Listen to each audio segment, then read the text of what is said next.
like we went through the last episode, we had the list of injured AEW folks.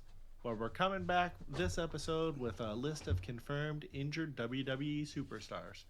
There's probably more out there than you might think. So obviously, we got Gunther out with facial fractures. It says a septal hematoma plus orbital blowout fracture. That he is out indefinitely. He had to have some kind of surgery, which I believe he has already had.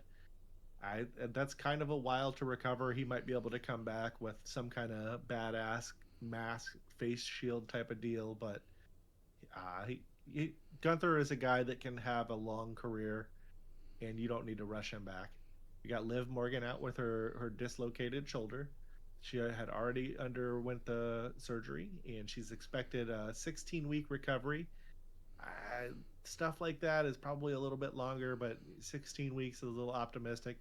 I wouldn't doubt that we'll see her back on TV in 16 weeks, but full on contact in a match, maybe a little longer than that. Yeah.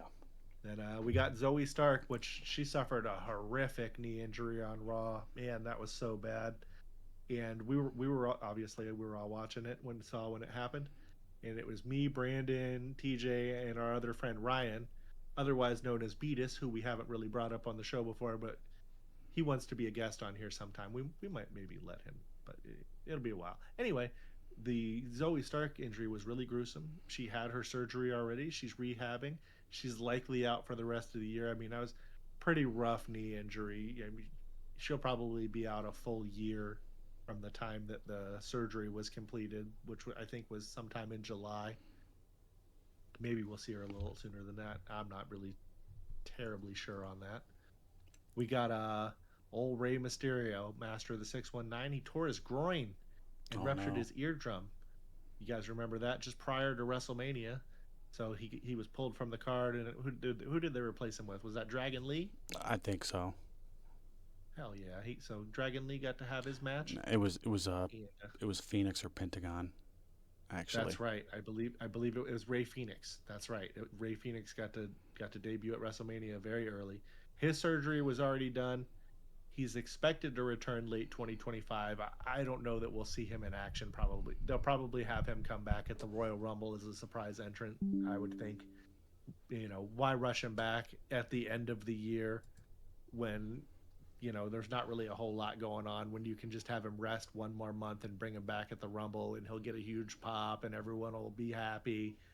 And there'll be a bunch of guys in the ring already tired, and he'll run out in 619 like three or four people, and everyone will be happy. Yep. He Well, gets hurt a believe it or lot. not, we're not even halfway through the list yet. We're almost halfway, but man, there's a lot of people out. We got Chad Gable, otherwise known as El Grande Americano, allegedly. He's out with that shoulder injury. He had a similar shoulder injury to Liv Morgan, and he had his surgery in July as well. So we'll probably not, both of them are probably missing WrestleMania next year. It'll be a Yeah. while before they are back. It's cool to see them having Kaiser do the El Grande Americano, Yeah, it is. and he's obviously carrying himself differently than what how Chad Gable played the character. So it's pretty cool. We got Adriana Rizzo, which I'm not really familiar with. I believe she's on NXT. I haven't been catching all Never the heard of her. NXT stuff lately. She had a torn ACL and meniscus that was announced on August 10th. So this just happened. I think it happened on the 10th or the 9th. They had some kind of show, um, surgeries planned. We got Apollo Cruz, dude from NXT. He's out with a torn pec. Had his surgery back in February. He's still recovering. Torn pec can be one of these things that really nags you for a while. They don't want to rush him back from it. Probably see him back before the end of the year, though. These NXT guys got to get their reps, even though he'd been down there for a while. We got Elton Prince. His injury was announced on SmackDown, and he was pulled from active competition. They didn't really say what it was or how long he's expected to be out, so it's probably just something minor. We got Joaquin Wild was knocked unconscious during the NXT speed taping, and he was removed from the Worlds Collide card. And we haven't had really much of an update. So, Worlds Collide was what, back in June. Maybe. So odds are that this dude's concussion was pretty severe if he's not back still. Yeah. We got how would you think that you say this name? Ela Dragunov. Elijah? Ela. Okay, thank you. Ela. Okay, thank you. Apparently, English is my second language. They have a torn ACL from late 2024, still not cleared. Yeah, it's a And serious then, one. that's not great. Yeah. And then Big E made it onto the list, even though he's been inactive for a while. He's been out with that neck injury since 2022. Sucks. Still inactive. It really does suck. No return date. He's probably not.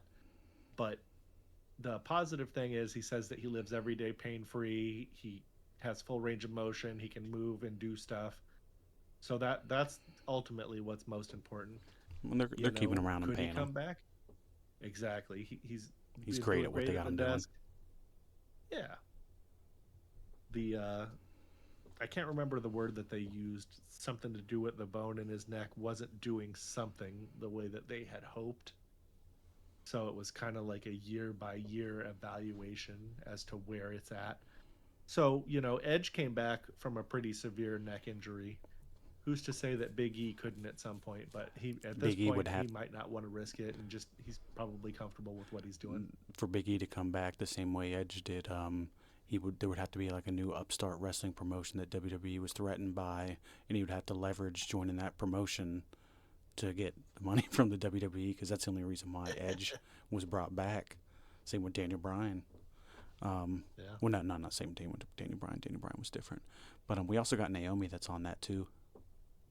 Whatever happened with that Right. earlier? Well, I listened to as much of the Stephanie show as I could today, and we'll talk about Naomi on there. And All right. her and Jay mentioned wanting to have kids and start a family, but they didn't come out and say that she was pregnant. So Probably I not don't know it. what's going on. I searched the internet quite a bit today just to see if I missed something on the show that, because obviously if she was pregnant and said that on the show, that'd be blasted out everywhere. Oh yeah. Know? I was expecting to see that once I saw headlines for the show, but I didn't see that. You figured that would have been the headline. Yep, that would have definitely been the headline. So maybe she is, and they're just keeping it private for now, or maybe not, and it's just some kind of freak thing where she's not doing great. And if that's the case, speedy recovery. I hate to see anybody get injured, but Yeah. nobody knows what's going on other than them and the company at this point. It's all hush hush. Yep. They're keeping the belt on her, so maybe they're thinking it's not going to be that long.